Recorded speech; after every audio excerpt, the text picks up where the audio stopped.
80% of the class is showing up. All right, we good? It looks like we're good. And I'm going to switch cameras, and I'm going to come to this one, and I'm going to change my view to speaker view so I can see this paper really well. All right, so this is my whiteboard. I'm going to be writing on it a lot during class. And I'm going to start by saying, if I wanted to go buy a computer, I would need how much memory? How much memory would I need? Somebody tell me what you need. How much memory is in your computer? Somebody. Bueller? I'd say like 16 gigabytes. 16 gigabytes. Okay. What's that mean? That the RAM has 16 gigabytes of storage, so it can load 16 gigabytes of program or data at a time. How much is 16 gigabytes? I mean, we all say 16 gigabytes, but how much is what does that mean, 16 gigabytes? Does anybody really know, or does everybody just throw those terms around all the time? Well, 16,000 megabytes, and then 1,000 times that of 1,048 of bytes. fairly close. Yeah, fairly close. So we're gonna dumb this down all the way. All right.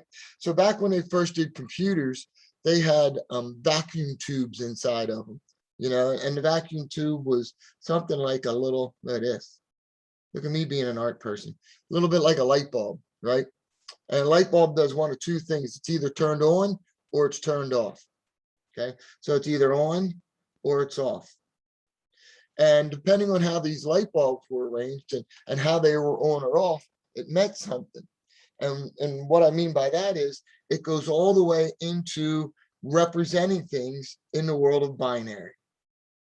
And binary is the ever popular base 2. Now, why is it base 2? Why is it binary? Well, numbers were assigned to the light bulbs. Off was 0 and on is 1. In fact, a lot of you, if you looked at your on-off button on your computer, it probably looks something like this. I'm sure you've seen that symbol around somewhere. Agreed?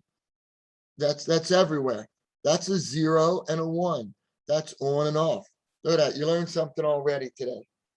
You learned something. It's on and off. Well, let me up it a little bit. What's this? Huh? What's that? That's not on, off, and maybe. That's the cloak of invisibility, the resurrection stone, and the wand for my Harry Potter fans out there. I don't know if I have too many Harry Potter fans anymore. Okay. So anyhow, if I take a single light bulb, every once in a while, somebody nod or smile, that helps me out. Yeah. If I take a light bulb on or off, that's a single 0 or 1. Okay. And we give that a name. It's called a binary because it's a 0 or 1 that fits binary. And a single number is referred to as a digit. So it's a digit that's binary, meaning it's a 0 or 1. In fact, we reduce that name down to what's called a bit. So on your terms and acronym sheets, which we're going to be filling out in a couple minutes, we're going to be going back to that, finishing it. One of the terms is bit. And on the test, all you have to put is 0 or 1 or binary digit. Either one of those will, in fact, work. All right, well, in my world of base 2, I go 1, and then I have 2, and I have 4, and I have 8, because this is 2 to the 0 power, 2 to the first, 2 to the second, 2 to the third, and everything's done in powers of 2. You know, and if I keep going, 16, 32, 64, 128, 516. Wait a minute, I messed something up. 64, 128. What is this? This isn't 516. Yeah, it is. Is that right? Wait a minute, what did I mess up? I believe. 512. Oh yeah, I forgot 256. Duh. 256, thank you. 512, 1,024, 2,048, 4,096, 8,192, 16. Oh, I could keep going, right? This is 2 to the whatever power. Well, this guy is pretty cool. This 2 to the 8th power. And this first grouping where I have 4 numbers, because if I was counting in the world of binary, I would go 0, 1. Uh-oh. My next number is 1, 0, 1, 1, 1, 0, 0. So this is 0, 1. That's 2 in our base 10. 3, 4. That's 5 in our base 10. 1, 1, 0, 1, 1, 1, 1, 0, 0, 0. So I could keep counting in base 2, and we're not going to do a lot with that. But this is like if I sat light bulbs beside each other on and off, that would represent these types of numbers. Well, one of the first things we do is we take these bits, or take these light bulbs, and we put 8 of them beside each other. 8 bits. Okay. 8 bits is called a byte. So now I have 8 light bulbs represents 1 byte. So I start moving along, right? I need more light bulbs. I need to have these on and off switches inside of my computer so it can do different things like certain numbers, certain representations, and it's all about these ones and zeros. Well, I'm going to now take my next group, and my next largest amount of memory is a kilobyte. And a kilobyte, and somebody was mentioning this earlier, they were throwing some nice numbers around. A kilobyte, and it's also represented with a KB. Kilobyte is how many bytes? Is it 1,000? That's a great guess because kilo is 1,000. But if I come over into my computer world, 1,000's not really one of my numbers, but what's close to 1,000? Right here, 1,024. So since that's close to 1,000, that's why it's called a kilo, and that's why we're going to use 1,024 bytes. And 1,024 is a special number. It's 2 to the 10th power. All right, what's my next biggest size after kilobyte? Megabyte. Megabyte. And a megabyte is what? 1,000 kilobytes. Yep. You're leaving some out. 1,024. Yeah, kilobytes. So this is 2 to the 3rd power. This is 2 to the 10th. Here's another 2 to the 10th. In my algebra world, that's 2 to the 23rd power light bulbs for 1 megabyte. That's a lot of light bulbs. Have you ever heard computers having problems with overheating? Way back when we did, back in the early 90s, everybody's talking, we can't make more memory in a computer because they're overheating and they have fans on because they have all these mini light bulbs inside of there. It's a way of thinking about it. What's after megabyte? Gigabyte. We have a gigabyte, and a gigabyte is, in fact, again, you're going to see the abbreviation GB, 1,024 megabytes. So there's another 2 to the 10th power. So when you start talking about, I need this much memory, it's, oh boy, lots of light bulbs. Go ahead. What's after? I remember when they first started talking about gigabytes because our server in our computer lab had 512 megabytes. We thought we'll never use all that memory. What do we need more than that for? That's way, way back. Way back. Gigabyte, keep going. Terabyte. Right, a lot of people know terabyte, and that was top secret way back when only the government knew of terabytes. They're the only ones that could store that much memory. Anybody after terabyte? Petabyte. Petabyte, yeah, good. I think there's a couple more after that, but you got the idea. Zettabyte. Zeta with a Z. Or I think it's an X. An I X? don't know if that's right after petabyte. Yeah, and they do have names for all these, and they're worth looking up. But nowadays, you folks are familiar with these 2 terms. These guys have slowly gotten lost. But if somebody ever says to you, what does that mean, a gigabyte? Well, you can now break it down into light bulbs. Tell them a good story. Any questions? Uh-oh. Two So more the 2 to people. the, so the Right. 2 to the 10th is important. Yes, 1,024. Who are my two that showed up late? Nubia, are you here? Hector, are you here? Yeah. Hector is here. Adam, are you here? Yes. All right. Now we're up to 8 teams. Still 2 people missing. All right, so I'm going to come back here and I'm going to go and share my screen slowly. And with a little luck, I can come back to this guy and we can run through filling him out fairly quickly now. ALU.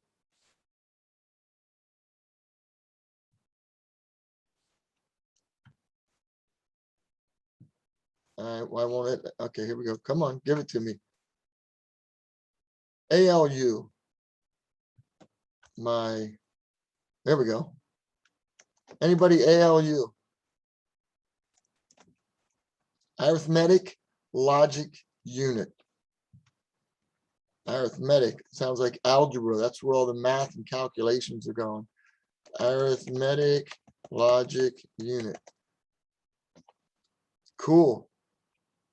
I bet we know what bit is right now, don't we? Bit. Binary Binary. digit, yeah. URL. Uniform Resource Locator. Wow, that sounds important. What's a URL? www dot, right? HTTP.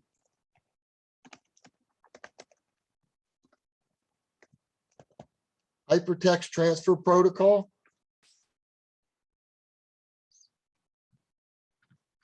Can I get a hell yeah from a redneck girl?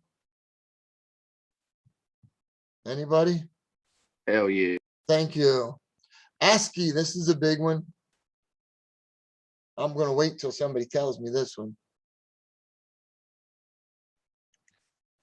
American Standard Code for Information Interchange.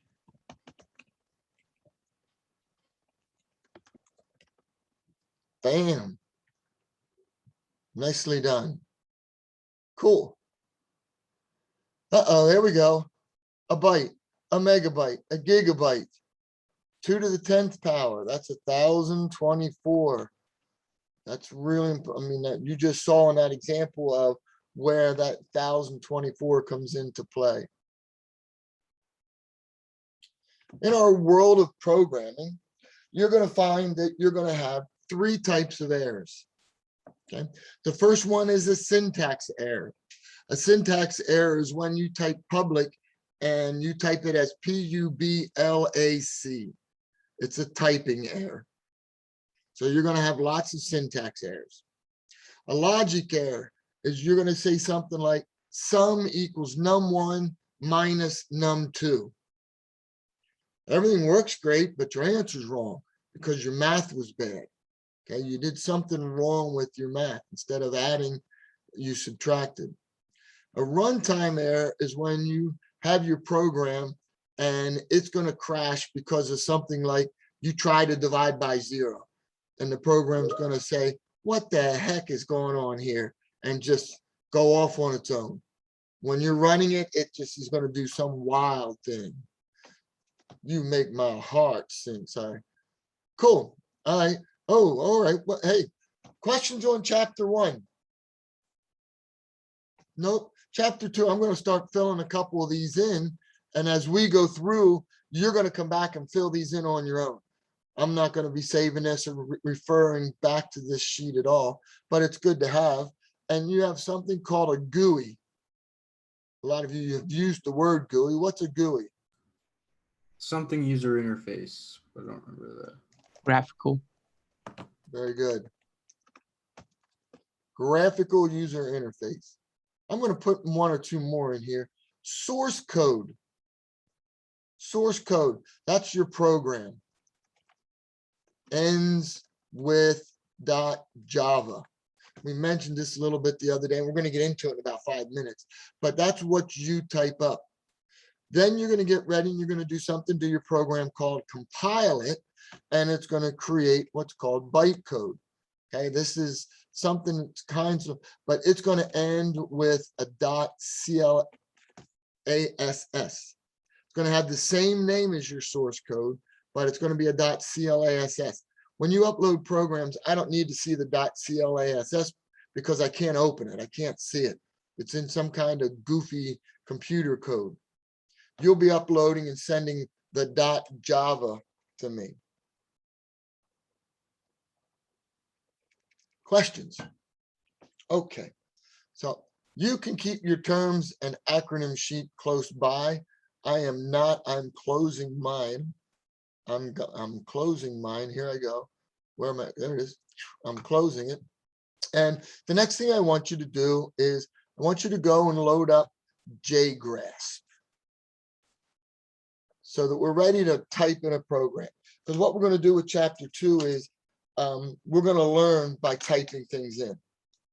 So as we go, so you're going to create a program and save it and all of that. And we're going to we're ready to rock and roll.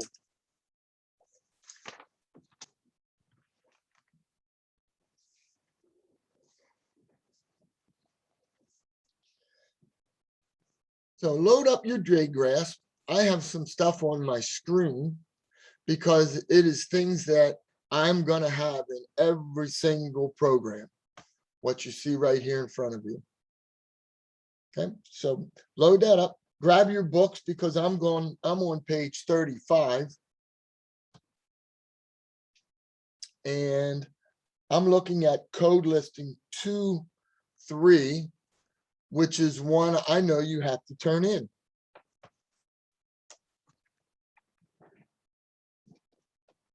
Does anybody need 30 seconds? Okay.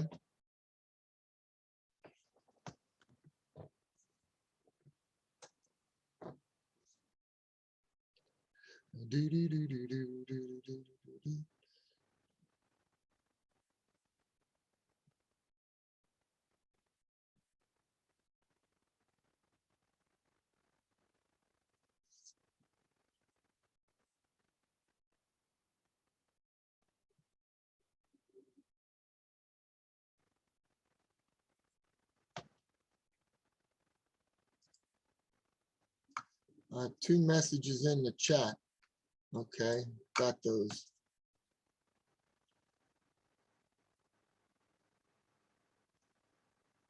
All right, so when you have your JGrasp or some of you are using VS Code, and that's fine as well.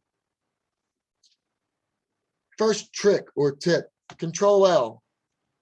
Control L does what?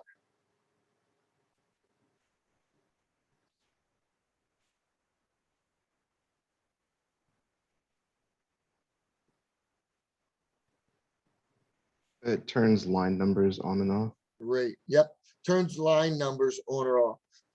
Hopefully you remember from the other day, or you've been playing around with it. You need to go File, New, Java to get to this point. So I like line numbers on, especially when I'm working with you folks. I can say jump to line number, and it makes it kind of nice. Well, I'm looking at this very first program we're typing in, this one called Great Fun. And the very first line has 2 slashes in front of it. And the 2 slashes, excuse me, turned my color to orange. This is called internal documentation. An internal documentation is something that the computer, when it's compiling the program, is going to ignore it. So this is another simple Java program. Boom. Notes for me. Author. I could put all kinds of stuff in here, and eventually you will as well. I could put in date. Lots of internal, documentation. So if I ever come back to this, I might be able to quickly figure out what the program does.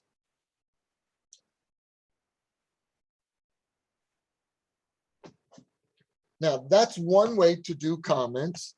Another way is to go asterisk, sorry about that. Another way. So I put 1 in, a front slash asterisk, then I do an asterisk front slash, and you notice it turns it off. So two different ways to do documentation.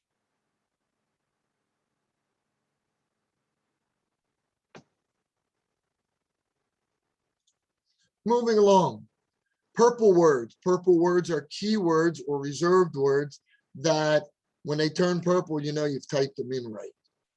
So you're going to see purple words as well. And then of course you see black, which is down there with that main string. So public class, this one is called Great Fun. Great Fun. Now, whatever is here after the word class is what you have to save your program as. So if I'm going to save this program, file, save as, it has to be called Great Fun. My computer just locked up. Great Fun. Okay. I'm going to do something different because this is just my style. DPF. I'm going to put my initials in because I like to know what programs are mine. And when I put my initials in the front, then I definitely know that it's me. And eventually I'm going to require you to do it. So we might as well bring it up now. So file, save as, and when I get ready to save it, it says DPF Great Fun. Save. So they must match. No spaces in there. That will definitely mess you up. You could call it assignment 2-3, but whatever you do has to match.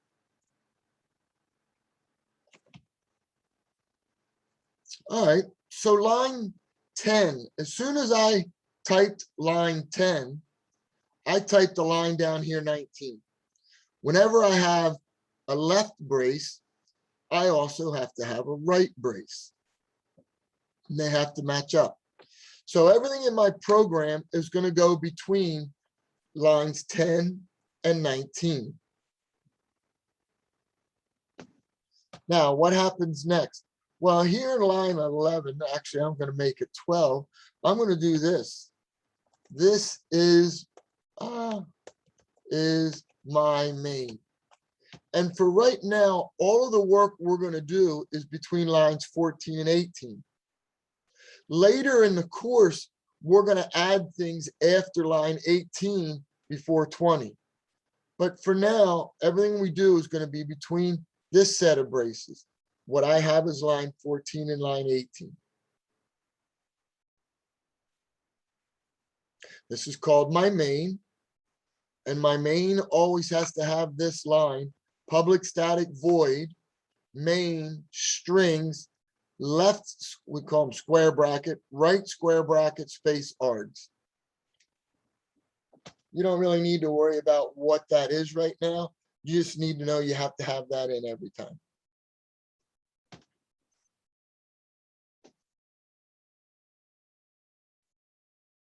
If you have any questions, you can throw them up in the chat or just jump in at any time.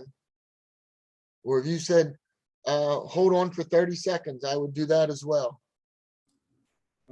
This is all just we're copying from the book? Yeah, I'm on page 35. I'm looking at Great Fun. And this is the first assignment. Yeah, this is actually not assignment, but one of the code listings. Okay. So These you are can due type it today. up. You can type it up at some point and save it. And that's going to be something that you're going to upload. But today what I'm going to do is I'm going to do Great Fun. And then we're going to add a bunch of stuff to it. Just playing around, learning through chapter 2.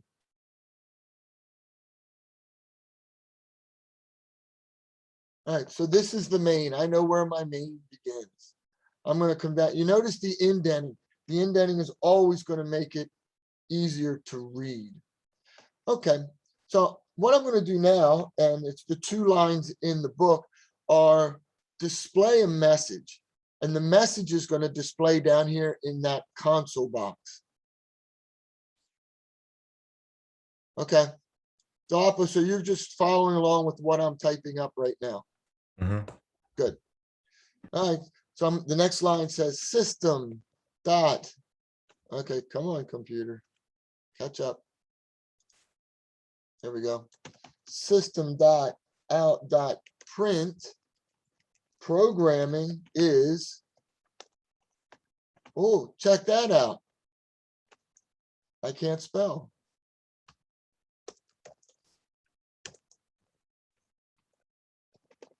Programming is, I end my lines of code with a semicolon. So when I'm working within this body, almost every line is going to end with a semicolon. You notice none of them up above do, but inside of here. System.out.print programming is. What I want here is the words programming is to display down in that console window. So right now I have my .java program. I'm going to come up and compile it. The easiest way to compile it is to go up to this green plus sign. Click on it. Pow, crossing my fingers that I don't have any syntax errors. Do I have any typing errors? Tell me no. I did hit it. And we have some stuff going on down in that lower console window. The console window is for you as programmers. Because somebody that's buying your code that you write, they're not going to want to look and open the Java code up and see it and look down. They're going to want those nice GUIs that we mentioned about a moment ago. Okay, so my compiler is a little slow. Did anybody else get programming is printed down there below? Not yet, because all I did was compile it. So that means I now have a .java and a .class that start with DPF great fun. Beside that green compile plus, there's a red running man. If I click on him, my program is now going to run. Down in the compile window, ta-ta, it displayed programming is. Nice. I need to come back up. There's another line I need to put on. System.out. This time it says println. And I have great fun.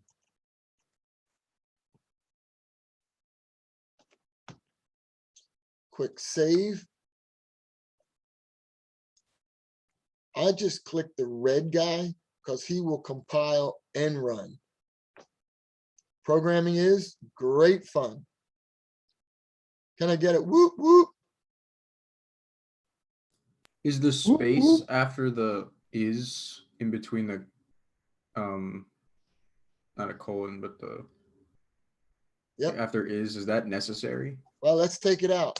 If I take it out and I hit the red running man, check out my output. I get programming is great fun. So do you think we need it in there? Yeah, we're gonna have to put that in there. Okay, so programming is great fun. Shoot, you can save that. You have one of your code listings done. You have 1 point in this class. All right, so I now notice line 16, it says print. Line 17, it says print ln. That's not a 1. Print ln is for, I say println. What if I made this guy an ln? Chewbacca, and if I run it, I take a look at my output and, oh, it puts it on separate lines. What does the ln do? The ln causes what's called a carriage return. It's like an enter on your keyboard. In our computer world, we call it a carriage return. So some of you are still catching up typing. Carriage return. What's a carriage return?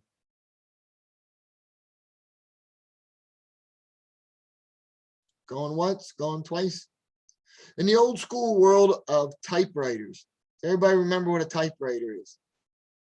You've seen that bar that you wrap the paper around. What is that roll bar that you wrap the paper around called? Starts with a C.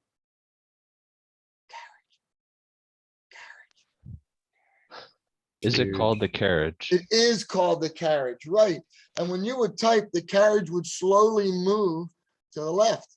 Well, when you got to the end of the line, there was a little arm like bar that you would push and you would return your carriage and it would turn it to the next line. So that term carriage return has stuck around forever. So if I put in that ln, it does a carriage return for me. but I kind of wanted it all in one line. So, you know, we can do print or we can do println. So far, so good? Yes. All right. So if you have your book and close by, I'm now looking at page 37. And we have a table on page 37. They're called escape sequences. Now, the first escape sequence I'm going to put in, and an escape sequence is something I put in this green area. First of all, let's give this green area a name. It's called a string literal. And eventually we'll talk about what a string is and why it's called a string and so forth and so on. It's a string literal. What you see in green is what gets printed. If I took that green thing out and I got ready and tried to run it, what am I going to get? A syntax error, right? I got all kind of messages down, unclosed string literal, and it wanted to start it and it couldn't finish it, and so on and so on. So it's called a string literal. Now I can add some special characters inside of my string literal if I want. For example, in front of the P, I'm going to put a \T.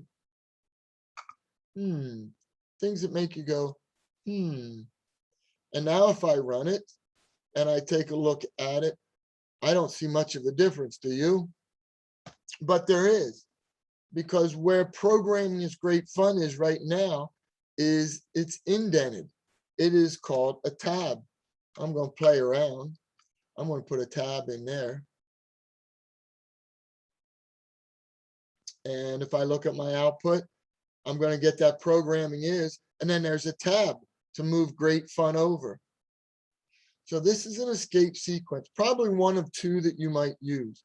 Another one you might use is, I'm going to put right here in front of fun, a \n. In the end, N stands for, and if I run it, ta-da, look what happened to fun. It went to a new line.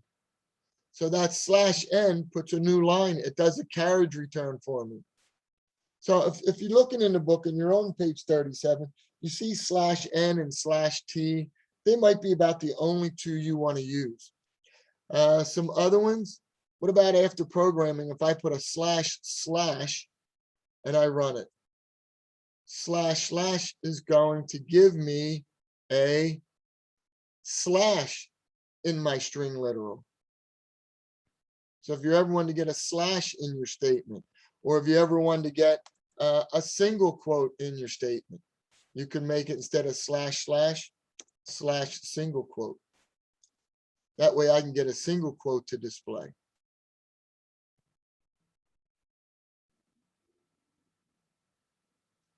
Cool. Lots of different things. You can keep them in here if you want. You can, just so you have examples of what's going on.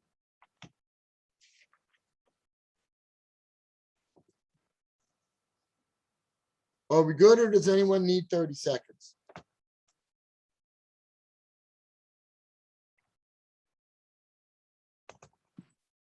I'm sorry, actually, I fell a little behind earlier. Yeah. But the part where you established the DPF great fun, could you go over that again? Because I missed that. I'm trying to fix it. Okay, so when you type public class and great fun, whatever you put right here, that's what you have to save your program as. So it needs to have that name, DPF great fun. Okay. When you do file save as, that's what's going to appear. And if you go to your downloads, you can see I have DPF great fun with the little G in front of it. And then I have a second one that's a .class file. That just happens whenever I compile. This is the one that you want, the DPF great fun. And again, I like putting my initials in front of it. You don't have to, but then you know what program is yours. Okay, thank you. Yeah, sure, no problem.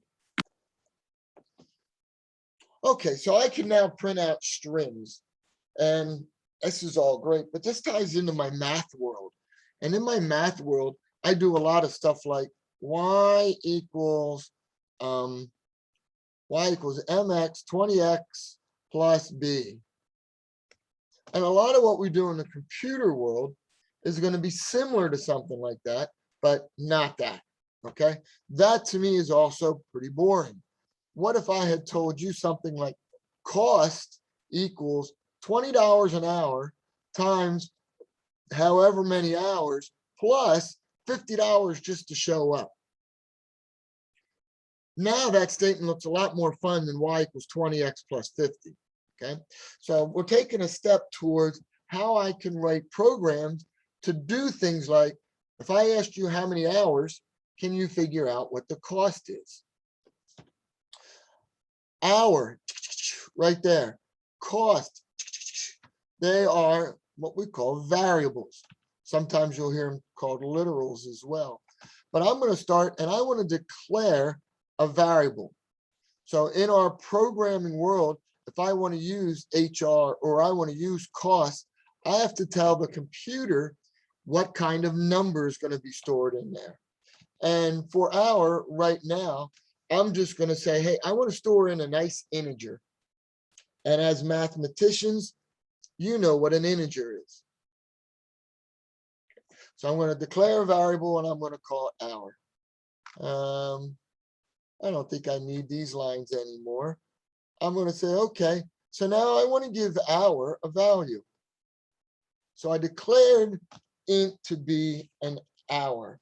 Now, when I say int to be an hour, it lets me give it a number anywhere from 300, negative 300 and whatever thousand up to positive 300. So it pretty much covers any kind of integer that I want. And we'll define that a little bit more later. Okay, so I'm going to say int hour. What if I wanted to create another variable, int cost? You know, I could create one called cost. When I'm creating these, this one is different than the one that I just typed. So when I'm coming up with names for my variables, I want them to make sense, not be y and x, but I want them to make sense. And I also have to remember they are in fact case sensitive. Okay. So far, so good. Now, what if I wanted to do underscores? Cost total. You know, can I do that? Well, I'm going to check real quick. I'm going to run it and see if I get an error. Do I get a syntax error? And the answer is no. Good. I didn't get a syntax error. So I'm allowed to do that. Does anyone know what that's called when I put an underscore in there? Has a name in naming standards. Called snake case. Snake case. What we'll use more than anything would be something that looks like this, where the first word starts with a lower and the second word starts with an upper. Anybody know what this is called? Humpback? No, close. It's called camel case. It's called camel case.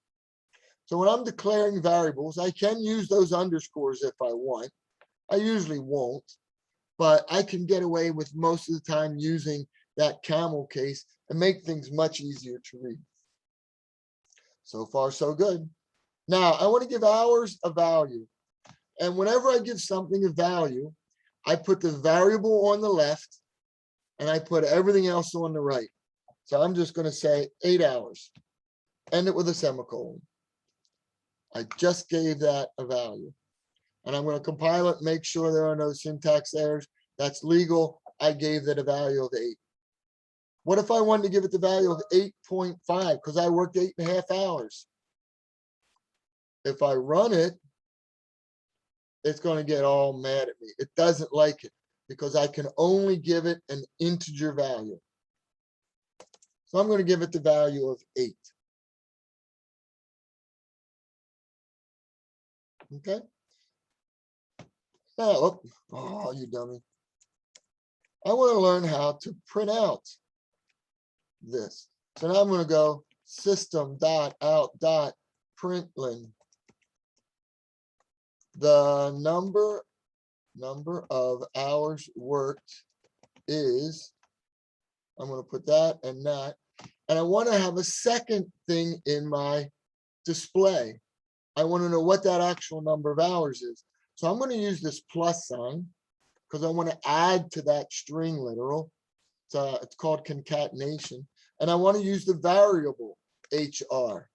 You notice I didn't put that in double quotes. It's the variable HR. So now with a little luck, it's going to display the number of hours worked is 8.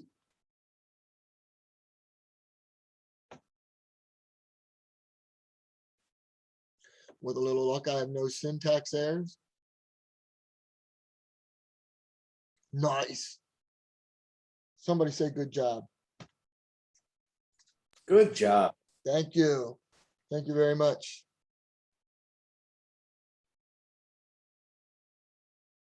We're going to jump ahead a little bit. What did I say cost was? Cost equaled.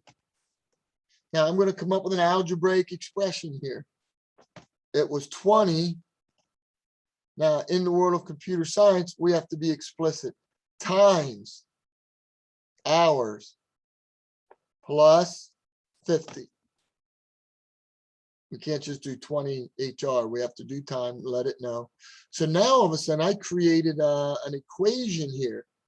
I have the expression 20 times hours plus 50, and it's going to do all that work, and it's going to store it in cost.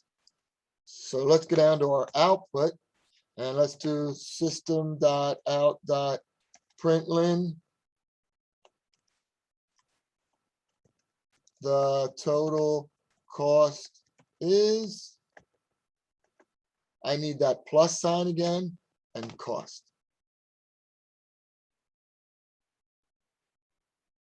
And with a little luck, the computer's going to do all the work for me.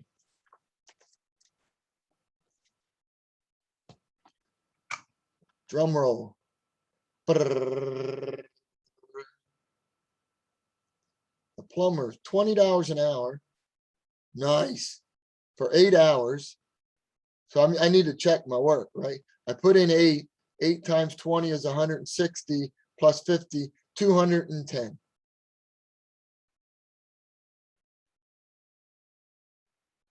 Wow.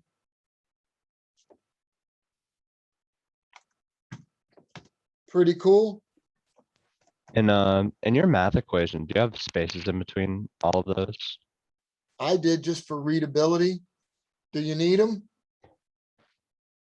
I guess not. Did you try without? Let's try without.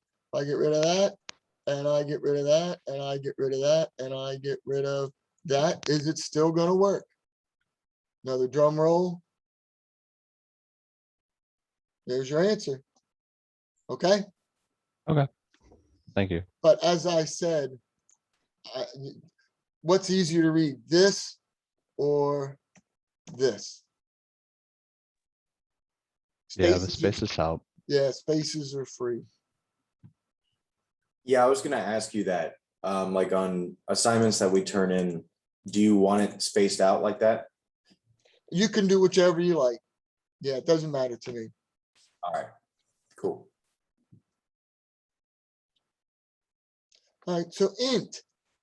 Int is, we're telling the variable what kind of values it can hold. Int is what we call primitive data type. And we're gonna have 4 of them. Int is the first one. I'm gonna stop sharing for a second. I'm gonna go to this camera. And this is on page 45. We're looking at the first 2 primitive data types. The first one is this int family. And as you can see, these are all integers and the types of numbers that I can use in the range. And if you take a look at this first one, this is kind of cool in my geeky world. -128 to 127, counting 0, that's 256 numbers. 256 is the same as 2 to the 8th power. And I believe we said 8 bits was 1 byte. Nice. If I declare a variable of type byte, it can hold those numbers. If I declare a variable of type int, it can hold that range of numbers, 100,000 million, -2 billion to +2 billion. That's quite the range, right? And if I add that up, that would be 2 to the 32nd power, because 4 bytes, 4 times 8 would be 2 to the 32nd power. So my first family, primitive data type, is the integer family. We will use the data type int almost entirely in this course. We don't get the numbers big enough that we have to switch to long, but long is really a gigantic range of numbers. The second primitive data type shows up here because these are the two that work with numbers, okay? The second one lets us use decimals, and we can either use float or double. And this tells us the range of what we can use: 7 digits of accuracy, 15 digits of accuracy. So something that you might have taken to consider, but we're going to use double for our decimals. So if I go back to my program, and we're almost done because I think you're all excited, you'd like to keep going. I could add to this program, and I could create a new variable, double, and I could call it price, okay? And the double family is a primitive data type, okay? I could create something called price, and I could come down here now and say price equals 4.25. In my output, I could do something like system.out.println. The price of gas is now, check this out, I'm going to put a $sign in, plus price. Again, my string literal, the price of gas is now. And if I run this, I should have 3 lines of output. And that gave me an error. Why? That wasn't a semicolon.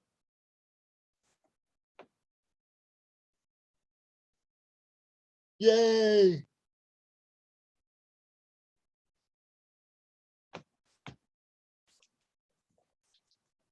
Questions?